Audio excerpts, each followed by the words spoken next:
Hi friends, आप सभी लोगों का स्वागत है हमारे चैनल एग्ज़ाम कैफ़े पर। हम आप सभी लोगों के लिए लेकर आए हैं जीके सुपर सीरीज, जो आप सभी के लिए एग्ज़ाम्स में बहुत ही फ़ायदेमंद साबित होगी। इसमें टॉप 20 इम्पॉर्टेंट क्वेश्चंस होंगे, जो हम आप सभी लोगों के लिए डेली ये सीरीज़ लेकर आएंगे। तो आइए दोस्तों, पहले तो आप सभी लोगों से निवेदन है कि आप हमारा चैनल एग्ज़ाम कैफ़े ज़रूर सब्सक्राइब करें। प्लीज़ इस वीडियो को शेयर और लाइक ज़रूर करें। तो आइए दोस्तों, शुरू करते हैं आज का पहला क्वेश्चन। पहला क्वेश्चन है, सूची 1 को सूची सेकंड से सम्मिलित कीजिए। सूची 1 है प्लासी का युद्ध, जो 1757 में हुआ। बक्सर का युद्ध 1764 में हुआ। बंगाल का युद्ध जो 1770 में हुआ। अब सूची 2 में पहला ऑप्शन है रॉबर्ट क्लाइव, वेंसिटार्ट, फिर कर्टियर। तो अब आपको बताना है जो युद्ध हुए वो किसके समय में हुए। ये जो हैं बंगाल के गवर्नर हैं जिस समय ये युद्ध हुआ था। तो प्लासी का युद्ध 1757 में हुआ था। उस समय बंगाल का गवर्नर रॉबर्ट क्लाइव था। तो पहला ऑप्शन ए का फर्स्ट हो जाएगा। फिर जो है बक्सर का युद्ध 1764 में हुआ। रॉबर्ट क्लाइव के बाद वेंसिटार्ट बंगाल का गवर्नर बना था, जिसके समय में बक्सर का युद्ध हुआ था। तो ये बी का 2 हो जाएगा। फिर बंगाल का युद्ध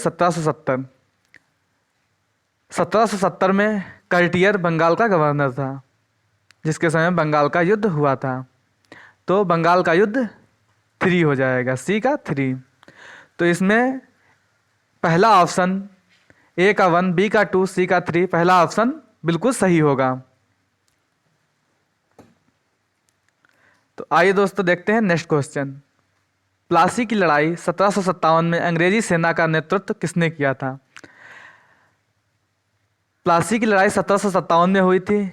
तो अभी हमने पिछले क्वेश्चन में पढ़ा कि उसका नेतृत्व जो है रॉबर्ट क्लाइव कर रहा था। अंग्रेजी सेना का नेतृत्व रॉबर्ट क्लाइव ने किया था। पहला ऑप्शन इसमें सही होगा। रॉबर्ट क्लाइव के बारे में जानते हैं। रॉबर्ट क्लाइव बंगाल का प्रथम गवर्नर था। इसका जो काल था वो 1757 से 1760 तक रहा। उसके बाद 1760 से 1764-65 तक वेंसिटार्ट बना रहा। उसके बाद दोबारा से ईस्ट इंडिया कंपनी ने रॉबर्ट क्लाइव को बंगाल का गवर्नर बनाया, जो 1765 से 1767 तक था। तो आइए देखते हैं नेक्स्ट क्वेश्चन। बक्सर के युद्ध 1764 में अंग्रेजी सेना का नेतृत्व करने वाला कौन था। अब यहाँ पे क्या है, थोड़ा कंफ्यूजिंग है। कुछ लोग इसमें वेंसिटार्ट को समझ लेते हैं, लेकिन इसमें पूछ रहा है अंग्रेजी सेना का नेतृत्व किसने किया था, क्योंकि वेंसिटार्ट उसमें गवर्नर बंगाल का था, लेकिन अंग्रेजी सेना का नेतृत्व नहीं किया था। तो रॉबर्ट क्लाइव तो 1764 में नहीं किया था। वारेन हेस्टिंग भी नहीं था। हेक्टर मुनरो जो 1764 में अंग्रेजी सेना का सेनापति था, उसी ने अंग्रेजी सेना का नेतृत्व किया था। इसमें ऑप्शन सी बिल्कुल सही होगा। आइए दोस्तों आते हैं नेक्स्ट क्वेश्चन। बंगाल का द्वैध शासन कब से कब तक चला। द्वैध प्रणाली जिसका जन्मदाता रॉबर्ट क्लाइव को माना जाता है। इसमें क्या था कि कुछ जो चीज़ें थी राज्य की, जो अधिकार थे वो कंपनी के पास होते थे और कुछ अधिकार बंगाल के राजा के पास। तो द्वैध शासन में रॉबर्ट क्लाइव ने ये किया कि जो इम्पोर्टेंट अधिकार थे, जैसे राजस्व वसूली, दीवानी, और जो मतलब फौजदारी जो न्याय था, फौजदारी न्याय नहीं, जो न्यायालय था, उसने अपने अंतर्गत में ले लिए। और जो बंगाल का राजा था उसके अंतर्गत में फौजदारी न्याय और जो क्या बोलते हैं उत्तरदायित्व, कि मतलब कि प्रजा के प्रति तुम ही उत्तरदायित्व होगी। अगर कुछ होगा तो उसका उत्तरदायित्व तुम पर आएगा। इसमें सबसे बड़ी समस्या यही थी, क्योंकि उसके पास अधिकार राजस्व का था नहीं, उसके पास रुपए थे नहीं, तो वो विकास कैसे करेगा, शासन कैसे चलाएगा। तो द्वैध शासन जो है शुरू किया था रॉबर्ट क्लाइव ने, जो 1765 में दोबारा से बंगाल का गवर्नर जनरल बना था। 1765 से 1772, ऑप्शन नंबर सी बिल्कुल सही होगा। आइए नेक्स्ट क्वेश्चन देखते हैं। वर्ष 1798 ईस्वी में लॉर्ड वेलेस्ली द्वारा प्रस्तावित सहायक संधि को स्वीकार करने वाला सबसे पहला भारतीय शासक कौन था? लॉर्ड वेलेस्ली जो 1798 ईस्वी में गवर्नर जनरल बनकर आया था, इसने सहायक संधि का प्रतिपादन किया। सहायक संधि क्या होती थी कि जो राज्य होता था उसको, उससे एक संधि की जाती थी कि मतलब हम तुम्हारी देखरेख करेंगे, तुम्हारी हम रक्षा करेंगे बाहरी राज्यों से और बाहरी सेनाओं से, और उस सेना का, जो हमारी सेना तुम्हारी रक्षा करेगी, उस सेना का जो वहाँ का राजा होगा वही खर्च उठाएगा। अब इसमें क्या था, जो राज्य मजबूर हो जाता था, जिसका कोई ऑप्शन नहीं होता था, तब वो ये सहायक संधि स्वीकार करता था। अब इसमें सबसे पहली सहायक संधि हैदराबाद के निजाम ने स्वीकार की थी। तो आइए चलते हैं नेक्स्ट क्वेश्चन पे। क्वेश्चन नंबर 6, भारत का प्रथम गवर्नर जनरल व वायसराय कौन था? भारत का प्रथम गवर्नर जनरल व वायसराय पूछ रहा है। इसने केवल गवर्नर जनरल नहीं पूछ रहा है, भारत का गवर्नर जनरल तो पहला बेंटिंग था, लेकिन ये पूछा गवर्नर जनरल व वायसराय। तो वायसराय जो था, जो 1857 का विद्रोह हुआ था उसके बाद गवर्नर जनरल का पद खत्म करके वायसराय बनाया गया था। तो उस समय जो था, जो अंतिम गवर्नर जनरल था 1857 का विद्रोह जिसके काल में हुआ था, वो कैनिंग था। उसी को 1858 में वायसराय बना दिया गया, lord Canning. B option, lord Canning इस क्वेश्चन का बिल्कुल सही आंसर है। तीसरे आंग्ल मैसूर युद्ध को रोकने के लिए टीपू सुल्तान ने अंग्रेजों के साथ कौन सी संधि की? अब इसमें पूछ रहा है कि आंग्ल मैसूर युद्ध जो है अंग्रेजों और टीपू सुल्तान या मैसूर के बीच में हुए अधिकार को लेकर। तो इसमें जो 4 आंग्ल मैसूर युद्ध हुए थे, जो तीसरा आंग्ल मैसूर युद्ध हुआ था वो टीपू सुल्तान और अंग्रेजों के बीच में हुआ था।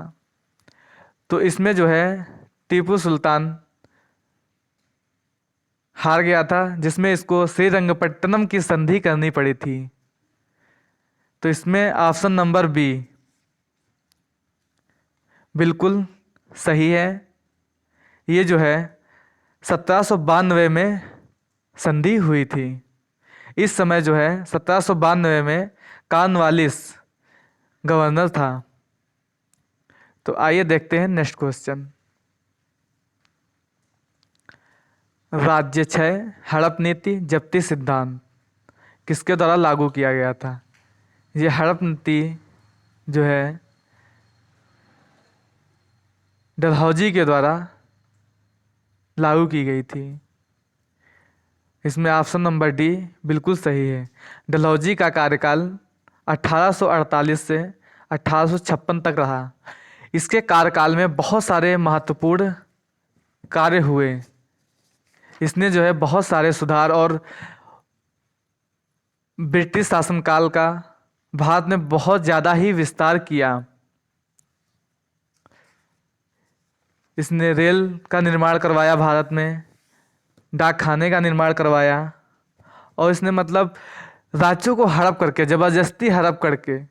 अब हड़प नीति में ये था कि जो राज्य हैं, अगर उनके पास कोई उनका स्वयं का बच्चा नहीं है, अगर उन्होंने गोद ले रखा है, तो उस गोद लिए बच्चे को उस राज्य का उत्तराधिकारी नहीं माना जाएगा। इसने ये नीति लागू कर दी, जिससे कि जो राज्य थे, राज्य के राजा थे, वो बहुत ही परेशान हो गए, क्योंकि बहुत सारे जो राजा थे उनके पास उत्तराधिकारित्व के लिए अपना बच्चा नहीं था जिन्होंने गोद ले रखा था। तो इसने डलहौजी ने उस नीति के अंतर्गत झांसी, नागपुर, सतारा, अवध, इन सब राज्यों को हड़प लिया। आइए चलते हैं नेक्स्ट क्वेश्चन। क्वेश्चन नंबर 9, किस सिख गुरु ने फारसी में जफरनामा लिखा था? जफरनामा जो है फारसी कृति है, इसको गुरु गोविंद सिंह ने लिखा था। जो गुरु गोविंद सिंह थे, ये सिखों के 10वें गुरु थे और अंतिम भी, क्योंकि इन्होंने गुरु पद का त्याग कर दिया था, गुरु पद को समाप्त कर दिया था, क्योंकि उसमें गुरु पद के लिए बहुत आपसी झगड़े हो रहे थे। इन्होंने खालसा पंथ की शुरुआत की थी गुरु पद को त्याग करके। ऑप्शन नंबर सी बिल्कुल सही है, गुरु गोविंद सिंह। क्वेश्चन नंबर 10, भारत में डाक व्यवस्था शुरू करने वाला ब्रिटिश गवर्नर जनरल कौन था? अभी आपको पिछले ही क्वेश्चन में मैंने बताया था कि जो लॉर्ड डलहौजी था, उसके शासनकाल में बहुत ज़्यादा सुधार हुए और जो ब्रिटिश सत्ता थी उसका विस्तार बहुत ज़्यादा हुआ। Question number A, option number A, Lord Dalhousie बिल्कुल सही ऑप्शन है इसका। ये चलते हैं नेक्स्ट ऑप्शन पे। क्वेश्चन नंबर 11, किस सिख गुरु ने गुरु नानक की जीवनी लिखी थी? किस सिख गुरु ने गुरु नानक की जीवनी लिखी थी? गुरु अंगद देव, गुरु अमरदास, गुरु रामदास, गुरु अर्जुन देव। अब इसमें ऑप्शन नंबर डी, गुरु अर्जुन देव बिल्कुल सही ऑप्शन है। गुरु अर्जुन देव जो सिख गुरुओं में 5वें गुरु थे, इन्होंने करतारपुर शहर बसाया। इनकी जो है जहांगीर द्वारा हत्या कर दी गई थी, गुरु अर्जुन देव की। Option number D. आइए चलते हैं नेक्स्ट क्वेश्चन। सिखों के सैन्य संप्रदाय खालसा पंथ का प्रवर्तन किसने किया? अभी आपको हमने बताया था गुरु गोविंद सिंह। पहला option Harram, B option Harkishan, C option Gobind Singh, D option Tegh Bahadur. अब इसमें सी ऑप्शन गुरु गोविंद सिंह बिल्कुल सही है। इन्होंने गुरु पद को समाप्त करके खालसा पंथ की स्थापना की थी। तो आइए चलते हैं नेक्स्ट क्वेश्चन पे। क्वेश्चन नंबर 13, 1757 में सिराजुद्दौला किसके द्वारा पराजित किया गया? सिराजुद्दौला प्लासी का युद्ध हुआ था, जो उस समय बंगाल का राजा था। सिराजुद्दौला नवाब था। तो ये अंग्रेजों और सिराजुद्दौला के बीच युद्ध हुआ था। 1757 में अंग्रेजी सेना नेतृत्व रॉबर्ट क्लाइव कर रहा था। तो इसमें ऑप्शन नंबर सी बिल्कुल सही है, रॉबर्ट क्लाइव। क्वेश्चन नंबर 14, निम्नलिखित में से किस ने लॉर्ड वेलेस्ली के साथ सहायक संधि पर हस्ताक्षर किए? पहला, हैदराबाद के निजाम, अवध के निजाम, मैसूर के राजा, बंगाल के नवाब। इसमें पहला है 1 और 2, मतलब हैदराबाद के निजाम और अवध के नवाब। बी ऑप्शन है 2 और 3, मतलब अवध के नवाब, मैसूर के राजा। सी है 1, 2, 4, मतलब हैदराबाद के निजाम, अवध के निजाम और बंगाल के नवाब। डी 1, 2, 3, हैदराबाद के निजाम, अवध के निजाम, मैसूर के राजा। इसमें क्या है, बंगाल के जो नवाब थे उनका तो पद पहले ही समाप्त कर दिया गया था, उनका तो पूरा अधिकार कर लिया था बक्सर के युद्ध के बाद पूरा। तो सहायक संधि जो है वो 1798 में शुरुआत हुई, जो लॉर्ड वेलेस्ली ने शुरू की थी। तो उसके पहले नवाब तो पूरा जो बंगाल था वो पूरा अंग्रेजों के कब्जे में ही आ गया था, उसमें संधि करने की कोई आवश्यकता नहीं थी। अब इसने हैदराबाद के निजाम जो सहायक संधि स्वीकार करने वाले पहले शासक थे। उसके बाद अवध के नवाब, इनको भी सहायक संधि के द्वारा शामिल कर लिया गया था। मैसूर के राजा, जो मैसूर मैसूर था, वहाँ टीपू सुल्तान का शासन था। इनको भी, मैसूर भी सहायक संधि के द्वारा अंग्रेजी शासन में शामिल कर लिया गया। तो इसमें ऑप्शन नंबर डी 1 और 1, 2, 3 बिल्कुल सही ऑप्शन है। निम्नलिखित में से किस सिख गुरु का सही कालक्रम बताइए। अब इसमें से सिख गुरुओं का सही कालक्रम बताना है। नानक देव, रामदास, अमरदास, अंगदेव। नानक देव पहले थे। अब इसमें क्या बोलते हैं, रामदास जो थे चौथे गुरु थे। अमरदास तीसरे गुरु थे। अंगदेव ये जो है दूसरे गुरु थे। तो इसमें जो इसका क्या बोलते हैं, जो कालक्रम है वो बिल्कुल ही गलत है। Option number B Tegh Bahadur, Ramdas, Arjun देव, गोविंद सिंह। तेग बहादुर 9वें गुरु थे। रामदास चौथे गुरु थे। अर्जुन देव 5वें गुरु थे। गोविंद सिंह 10वें गुरु थे। ये भी ऑप्शन बिल्कुल गलत है। गुरु नानक जो पहले, ऑप्शन नंबर सी, गुरु नानक, अंगदेव, अर्जुन देव, अमरदास। गुरु नानक जो थे पहले गुरु थे। अंगदेव जो थे दूसरे थे। अर्जुन देव 5वें थे। अमरदास जो तीसरे गुरु थे। ये भी ऑप्शन सही, जो कालक्रम है वो बिल्कुल गलत है। Option number D Amardas, Ramdas, Arjun Dev, Tegh Bahadur. Amardas जो थे वो तीसरे गुरु थे। रामदास चौथे गुरु थे। अर्जुन देव 5वें गुरु थे। तेग बहादुर 9वें गुरु थे। ये जो ऑप्शन है, जो कालक्रम है वो बिल्कुल सही है। ऑप्शन नंबर डी इसका बिल्कुल सही है। आइए आते हैं नेक्स्ट क्वेश्चन पे। सुगौली की संधि 1816 ईस्वी में किनके बीच संपन्न हुई। ईस्ट इंडिया कंपनी और नेपाल, पहला option. B option East India Company और Mithila. C option East India Company और अवध। डी ऑप्शन अवध का नवाब और नेपाल।